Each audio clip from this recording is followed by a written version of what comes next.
दोस्तों, सबसे पहले सब्सक्राइब करें, नोटिफिकेशन बेल दबाएं और सबसे पहले वाली ऑप्शन ऑल करें, जिससे हमारी आने वाली नई वीडियो की नोटिफिकेशन आपको फ़ौरन मिल जाएगी। जय श्री राम भक्तों, सुबह के वीडियो में जो हमने आपसे प्रश्न पूछा था कि तुलसीदास जी के बचपन का क्या नाम था, उनके बचपन का नाम राम बोला था। चलिए भक्तों, आज की कथा श्रवण करते हैं। भक्तों, मेरी तबीयत थोड़ी ख़राब है, जिसकी वजह से गला भी ख़राब है। अगर बोलने में कोई भी कमी महसूस हो तो उसके लिए क्षमा चाहता हूँ। चलिए भक्तों, आज की कथा श्रवण करते हैं।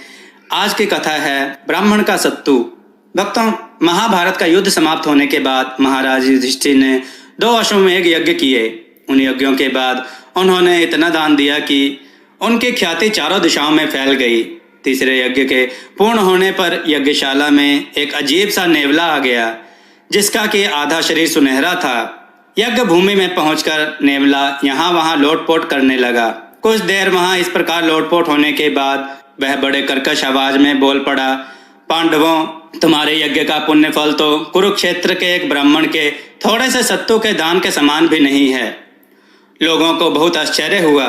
सब एक दूसरे की तरफ देखने लगे। एक स्वर में पूछा गया कि तुम कौन हो, कहाँ से आए हो? यज्ञ के अतुलनीय दान की तुलना किसी सामान्य ब्राह्मण के थोड़े से सत्तू के साथ क्यों कर रहे हो? नेवले ने कहा, यदि आपको विश्वास ना हो तो मैं उस महादानी ब्राह्मण की कथा सुनाता हूँ, आप खुद ही फैसला कर लीजिए। कुरुक्षेत्र के एक गांव में धर्मात्मा ब्राह्मण रहते थे। उनके परिवार में उनकी पत्नी, पुत्र और पुत्रवधू थी।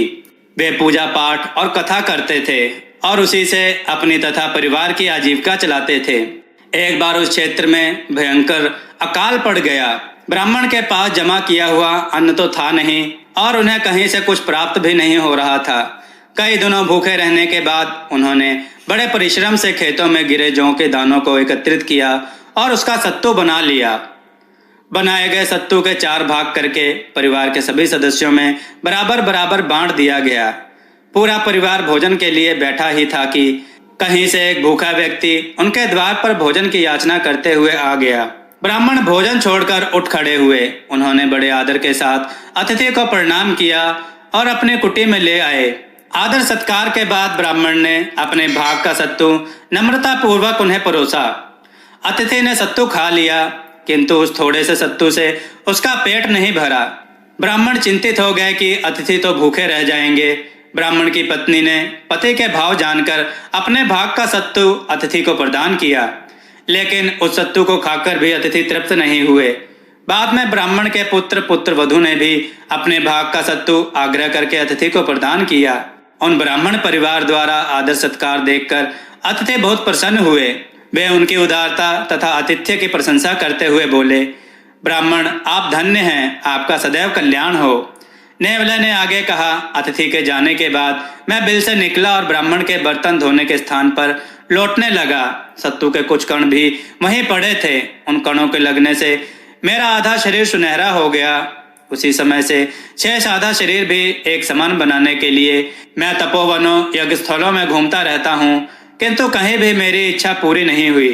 आपकी यज्ञ भूमि से भी कोई परिणाम हासिल नहीं हुआ। उसने आगे कहा, युधिष्ठिर, तुम्हारे यज्ञ असंख्य लोगों ने भोजन किया और उस गरीब ब्राह्मण परिवार ने केवल एक ही भूखे को भोजन दिया था, लेकिन उसमें त्याग था। भूखे को भोजन की आवश्यकता थी। परिवार ने खुद भूखे रहकर अपने से अधिक जरूरतमंद समझकर उस गरीब को भोजन दिया था। अतः युधिष्ठिर, दान की महत्ता तो एक सुपात्र को देने से है। इतना कहकर वह नेवला वहां से किसी सच्चे दानी की खोज में आगे बढ़ गया। भक्तों, इस कहानी से हमें यह शिक्षा मिलती है कि आजकल लोग दान का सार्वजनिक प्रदर्शन करते हैं। धार्मिक पूजा स्थलों में दान का अंबार लग जाता है, जबकि एक भूखे व्यक्ति को भोजन नहीं कराते। भक्तों, आपको यह कथा कैसी लगी? अपने विचार और सुझाव कमेंट में जरूर दें। हमारी कथाओं को लाइक करें, हमारे चैनल को सब्सक्राइब करना ना भूलें और हमारी कथाओं को शेयर जरूर करें, जिससे लोगों को उत्तम ज्ञान प्राप्त हो। जय श्री राम भक्तों।